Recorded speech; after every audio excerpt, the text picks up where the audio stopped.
그러니까 YTN에 제가 좀 취재해서 알아보니까 자기네들이 아유 우리 이런 거 취재했습니다. 인터뷰 한번 하시죠. 반론권 주니까. 네, 문자도 보내고 전화했는데 전화를 안 받더래요. 그래서 마지막으로 우리가 이제 최종 보도하겠습니다라고 문자를 보내고 마지막으로 마지막 심정으로 전화를 했는데 받더래. 그 통화한 기자도 깜짝 놀랐다는 거예요. 전화 받아가지고. 받아. 네, 진짜 받았네. 그래서 30분 동안 이제 통화를 했고 그래서 본인들도 당황스러웠다는 얘기를 전해줬어요. 원래 그런 인터뷰 요청 들어오면 후보 부인이니까 네. 당이나 캠프랑 상의하고 어떻게 대응할지 뭐 이게 해야 되는 거 아닌가 원래는? 맞아요. 그래야 맞는데 그냥 덜컥 전화 받아서 하고 싶은 얘기 다 했고 더 팩트의 그 사진은요. 그게 이제 경호원이 아니에요. 경호원이 그래, 누구예요, 아니고 김태현의 정치쇼.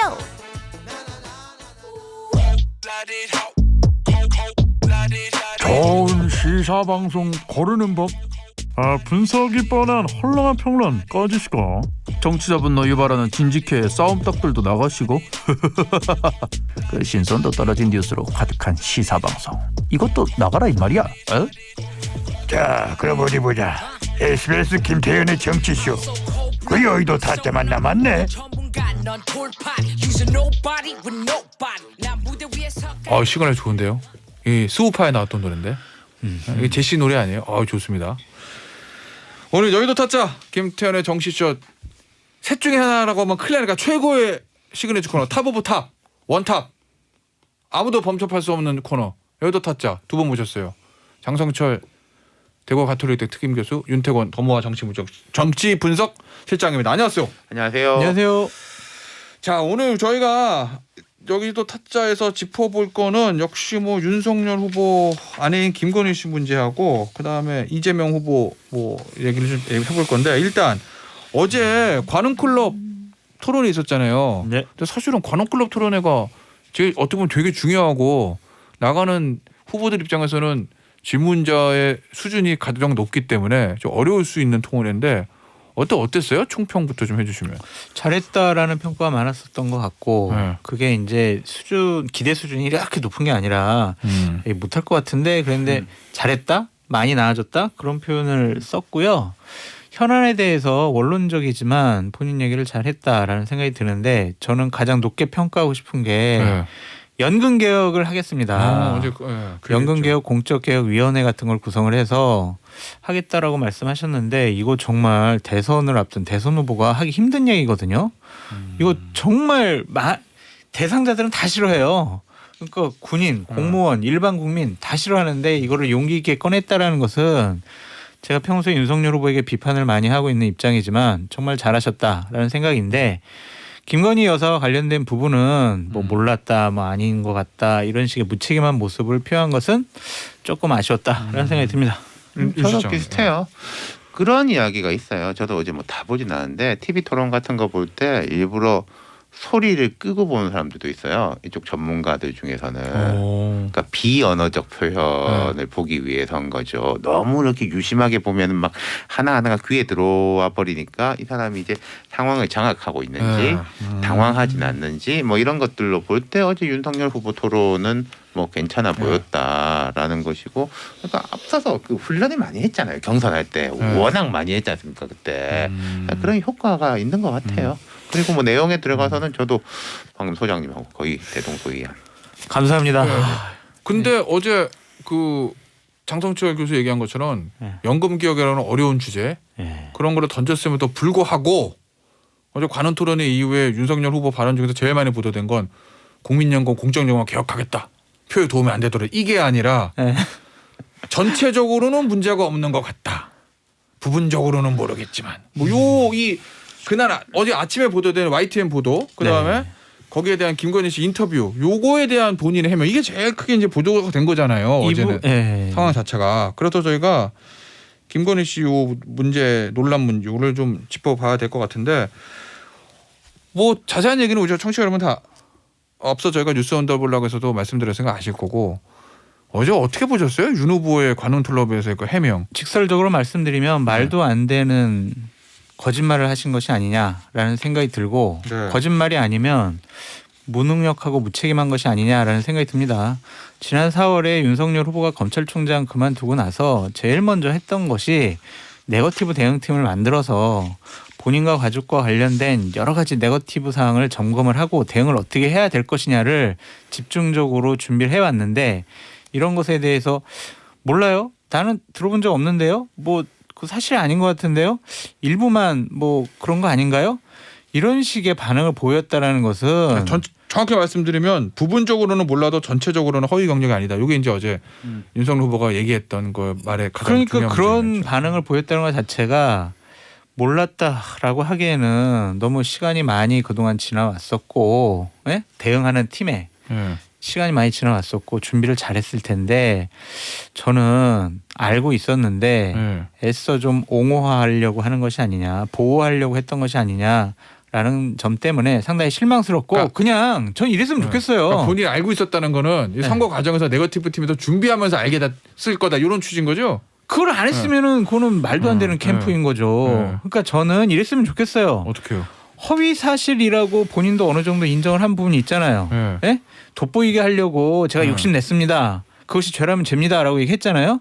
잘못된 건 그냥 잘못했습니다. 그렇게 딱 끊고 가면 되지. 그거를 또 이준석 대표도 나와서 이런 얘기하고 정말 어제는 상당히 실망스러웠다라는 말씀드립니다. 그러니까 어제 보면은 다 안 좋았죠. 이 부분에 대해 가지고는. 네. 그러니까 그 굳이 그런 인터뷰를 왜 했을까 싶은 점도 있고 그다음에 그 더 팩트라는 매체 옛날에 이제 김혜경 여사도 따라가가지고 다스베이더 오인해가지고 찍었던 거기서 MBC 인터뷰죠. MBC가 이제 매복이라는 뜻인데 약속하지 않고 찾아가서 보통 인터뷰 못합니다라고 하면 되는데 굳이 막 이렇게 뭐 고개 숙여가지고 가리고 도망치는 듯한 그런 네. 모습을 보여줘. 그 이미지가 합쳐져가지고 어제 나왔으니까 국민의힘 입장에서는 어제가 이제 최악이었을 거예요. 맞아요. 김건희 그뭐 뭐라 불러야 됩니까? 뭐 통칭해서 여사라고 하죠. 김혜경 그래요. 여사, 김건희 네. 여사라고 하죠. 후보 부인. 김건희 여사 관련해가지고는 제가 생각할 때 그러니까 뭐 저희가 여기에서 이게 뭐 이력이 뭐가 틀렸고 맞고 이야기할 계제는 아닌 것인 거고 그러면 이제 국민의힘에서 여기에 대해서 어떻게 규정하고 설명할 것이냐가 중요한 거잖아요. 흔히들 그런 말을 해요. 위기보다 위기에 대해서 어떻게 대응하느냐가 더 중요하다. 국민들이 보는 거는 그래. 뭐라고 말하는지 한번 드러나 보자. 어떤 식으로 대처하는지 이런 것인데 그러면 저희 약간 더 거슬러 올라가서 보면요. 김건희 여사와 관련된 이제 공격 포인트는 세 가지가 있었습니다. 크게 뭐 도이치모터스 주가 조작하고 코바나 컨텐츠 협찬, 법적 이슈. 네. 이게 사실은 제일 무거운 큰 거죠. 위험성으로 보면. 법적으로 위험성이 있으면 제일 큰 예. 거죠. 예. 그 다음이 여기 이제 이력 부분. 그 다음이 이제 뭐 사생활, 과거에 뭐 어쨌다 저쨌다라는 건데 김태현 변호사 계시지만은 첫 번째 거는 이게 뭐 공수처 검찰 수사를 잘 못해서 그런지 모르겠지만은 거의 해소가 많이 됐잖아요. 뭐 무슨 뭐 무혐의, 그다음 뭐 불기소 뭐 이런 식으로 되고 있고 사생활 과거 사생활 부분은 오히려 역풍 불 수 있는 예. 그 여성 인권의 문제하고 네. 이렇게 맞물려 가지고 이런 거고 그러니까 국민의힘 입장에서 그 두 개는 특히 맨 앞에 거는 사실 되게 위험한 건데 잘 해결이 되고 있고 또 사생활 부분도 뭐 되고 있는데 가운데 거 이력 부분이 지금 문제인 거잖아요.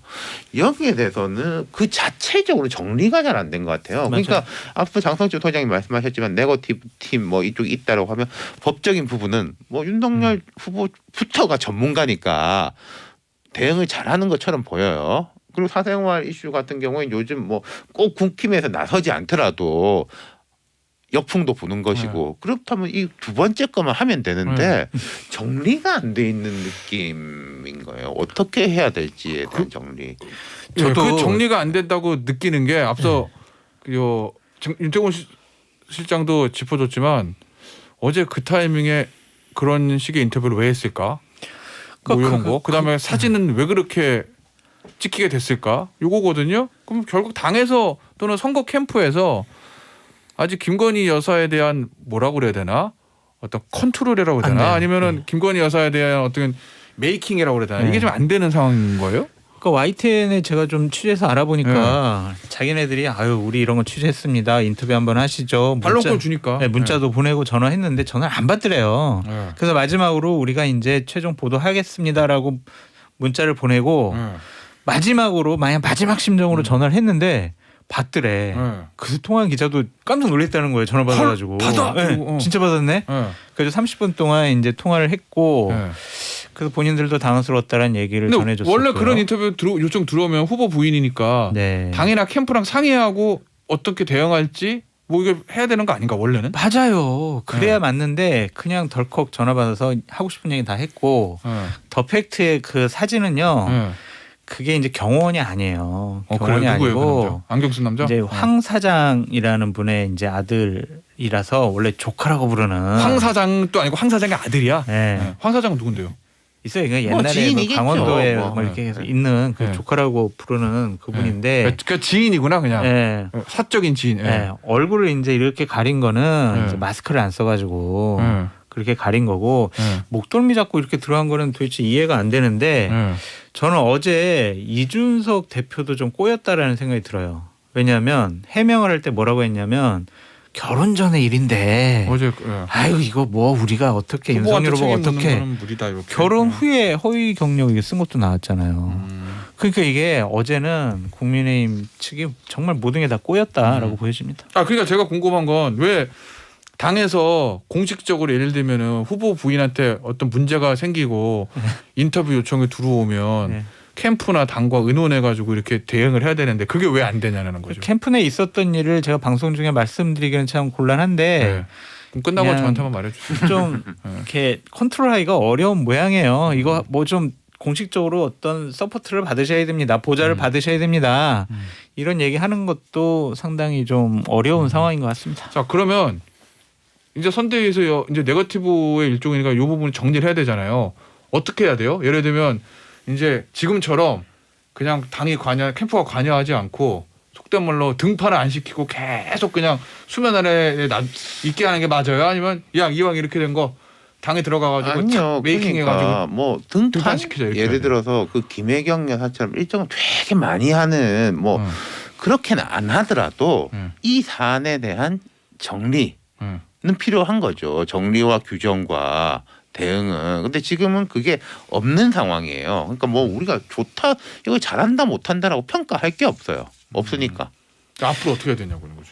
아니 그건 정리를 해야 되는 거죠. 요거 사안처럼. 그럼 네. 제가 생각하기에는 딱 이런 거예요. 그러니까 제가 조언을 하자면 네, 조언. 김건희 여사는 절대로 언론과 직접 인터뷰하지 말아라. 네. 그리고 그냥 어떤 보도가 나오면 국힘 차원에서 선대위 차원에서 공식적인 해명을 했으면 좋겠다라는 것. 그리고 명백하게 좀 잘못된 것은 옹호하거나 실드 치려고 생각하지 말고 잘못했습니다라고 해라. 그래야 되지. 이것을 옛날 우리 조국 전 장관이나 윤미향 의원처럼 이렇게 잘못한 것도 잘못 아니라고 하면은요. 윤석열 후보가 내세운 공정과 정의, 상식에 맞는 대한민국을 만들겠습니다라는 출마 명분이 무너질 수가 있다. 자, 그럼 하나만, 인정할 건 인정해라. 오케이. 이거 하나만 더. 네. 등판 시기는 끝까지 등판 안 한다?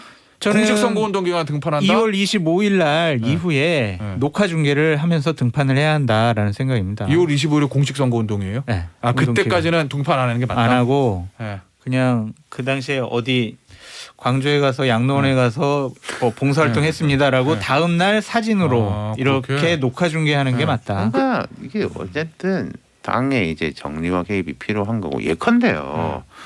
지금 뭐 김혜경 여사한테도 막 언론들이 인터뷰 신청할 거 아니에요. 그렇죠. 근데 이제 뭐 안 봐도 그건 뻔한 거 아니겠습니까? 근데 굳이 다 응할 필요도 없고 안 그러니까 후보 부인이 무슨 전체 관훈 토론에 나올 필요도 없고 모든 뭐 기자들한테 질문 다 받을 필요도 없어요. 근데 이제 자기가 원하면은 하면 되는 건데 그 관리가 안 되는 것이고 아까 제가 말씀드린 세 가지 이슈 중에 두 가지에 대해서는 사실은 좀 정리가 된 부분이 있는데 그거 같이 이렇게 내밀면은 되는데 그런 걸 해야 될 것 같은데. 네, 하나만 더 말씀드리면 지금 대략 84일이 남았거든요. 대선 때까지. 그렇구나. 근데 뒤에 만약 이런 거 터졌으면은요 수습할 시간이 없는데 모든 악재가 그렇죠. 네, 오히려 지금 터져서 대략 한두 달 안에 정리하고 가면은 윤석열 후보에게도 나쁘지 않은데 어쨌든 입장은 잘못한 것은 잘못했습니다라고 하는 게 맞다라는 생각이 듭니다. 알겠습니다. 오늘 유일순 여기서 마무리하고 다음은 민주당 이재명 후보 얘기인데요.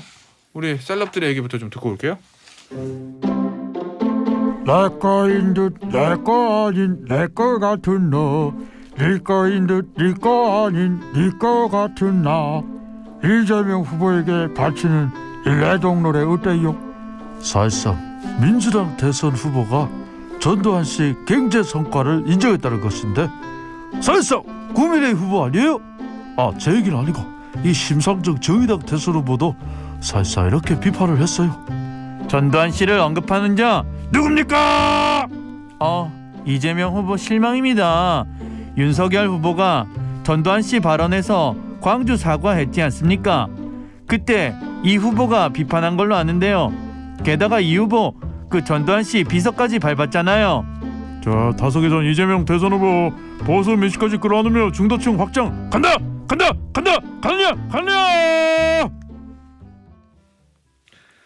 자, 이재명 후보, 민주당 이재명 후보 얘기인데 우리 민주당의 이재명 후보가 지난 주말부터 해서 TK에 사실 공을 굉장히 많이 들였습니다. 뭐 대구, 칠곡, 포항까지. 거기서 박정희 전 대통령하고 전두환 씨하고 박태준 전 포스코 회장 얘기들을 많이 했는데 특히 제일 관심을 끌었던 건 역시 전두환 씨 관련된 발언이죠. 요게 민주당 내에서 또 설왕설래 말이 많던데 왜 그래? 어떻게 보세요 이거? 그러니까 이재명 후보의 득실.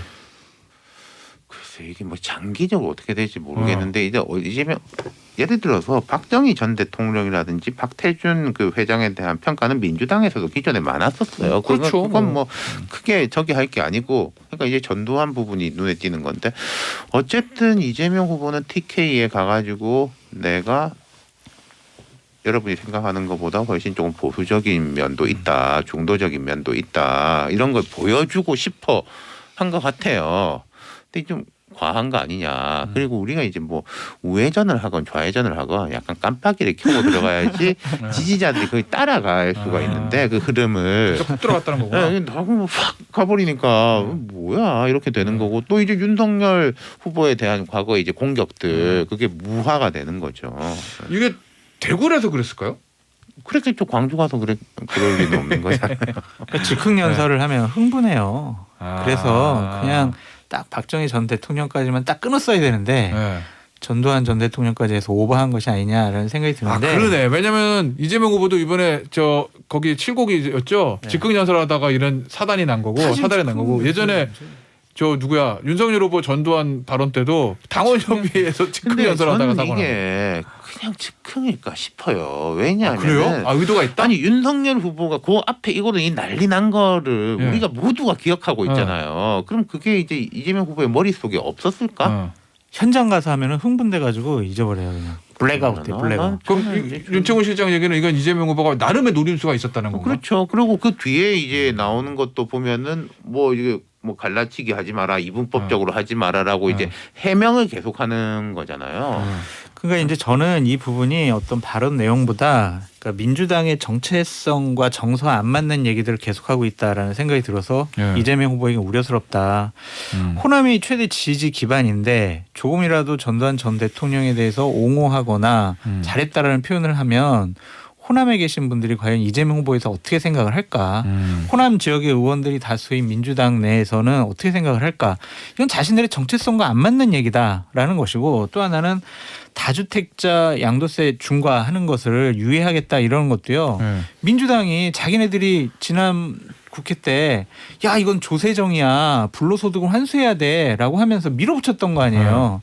근데 그런 자신들의 정체성과 맞지 않은 얘기들을 후보가 하는 것에 대해서 민주당과 선대위가 지금 뒷수습하기 바쁘다. 자기들끼리 먼저 더 혼란스러울 거다. 그러니까 저는 이런 생각인 게 이재명 후보 입장에서 보자면은 이렇게 치고 나가지 않으면은 무조건 진다. 치고 나가야 되겠다. 그리고 뭔가 뭐 문정부와 호남이라든지 다른 걸 우리 보여줘야 된다. 전통적 지지층이 잠깐 이제 나한테 불만을 가질 수 있겠지만은 이분들이 뭐 윤석열을 찍겠냐. 그걸 내가 믿고 나가지 못하면은 판이 안 된다라고 생각하는 것 같아요. 그대로 될지 안 될지는 모르겠지만은 그러니까 지금 유시민, 이해찬 이런 분들이 등장하는 것들이 후방. 보증해 주는 거죠. 이재명은 잠깐 이런 이야기를 하더라도 우리 편이고 우리 정통성을 지키고 있는 사람이야. 그러니까 후방은 그분들한테 맡기고 나는 전방으로 가겠다. 그 전략이라는 거죠. 나는 공격 앞으로 네. 수비는 뚫리면 근데 이제 유시민, 이해찬이 막아줄 거야. 그러니까 이게 나쁜 전략은 아니에요. 뭐 정석인 전략인 건데 이제 전략을 어떻게 구현하고 실행하느냐의 부분인데 아까 제가 말씀드린 것처럼 너무 이렇게 휙휙 가는 느낌이다. 양도세 그 중과 유예 예. 같은 같은 것도 너무 이렇게 빨리 가버리면은 우리가 이제 보수화 중도화를 하는 이유는 사실은 안정감을 주기 위해서잖아요. 불안감을 줄이고. 근데 이 속도가 너무 빨라 버리면 오히려 불안감이 높아질 수도 있죠. 알겠습니다. 그러면 우리 마지막에 주제를 잠깐 요거 잡아봤는데 이해찬 전 대표하고 유시민 작가의 등판 요거 득실 짧게. 저는 마이너스가 더 강하다. 왜냐하면 중도층에서 이분들이 그동안 행해왔던 말과 행동에 대해서 실망을 했기 때문에 민주당을 떠난 분들도 많이 있거든요. 좀 별로 도움이 안 될 것 같아요. 근데 이제 저는 그 판단을 그려봐요. 중도층에는 마이너스겠지만 후방을 지키는 용이라면은 거기는 효과가 있을 것이다. 후보가 공격하러 나갈 때 뒤를 방어하는 네. 이런 의미로. 알겠습니다. 오늘 여의도 타짜 여기서 마무리하도록 할게요. 지금까지 윤태곤 실장, 장성철 교수였어요. 감사합니다. 감사합니다.